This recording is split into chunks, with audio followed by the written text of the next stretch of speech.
মরতে হয় যাও, জান্নাত জাহান্নামের মাঝখানে একটা জায়গা আছে, জায়গাটার নাম হলো আরাফ। এই আরাফের মধ্যখানে যে দাঁড়া, ওখানে যে মালাকুল মউত কাঁপতে থাকবে। মালাকুল মউত বলবে, আল্লাহ সৃষ্টির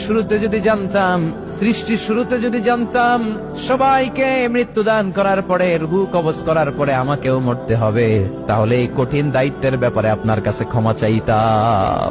আজকে আমারও যে ভাগ্য বরণ করে নিতে হবে সৃষ্টির শুরুতে, আমি এটা কল্পনাই করতে পারি নাই। আল্লাহ বলবেন, নো টক, মুত ইয়া মালাকুল মউত, মরে যা, মরে যাও। বলার সাথে সাথে মালাকুল মউত এক বিকট চিৎকার হাঁকিয়ে মরে যাবে। মালাকুল মউতের চিৎকারটা সেদিন এত ভয়ঙ্কর হবে, বিষ্ণু ইসলাম বলেন, ওই চিৎকারের আওয়াজ যদি পৃথিবীর মানুষেরা কান দিয়ে শুনতে পেত, তাহলে কিয়ামত সংগঠিত হওয়ার জন্য আলাদা করে ইসরাফিলের সিঙ্গার প্রয়োজন হতো না। ওই চিৎকারের আওয়াজে প্রতিটা মানুষ কানের পর্দা ফেটে ওই জায়গায় লাশ হয়ে পড়ে যেত। এবার ডানে বায়ে সামনে পেছনে উপরে নিচে কেউ নাই, একজন ছাড়া। জোরে বলতে হবে, তিনি কে?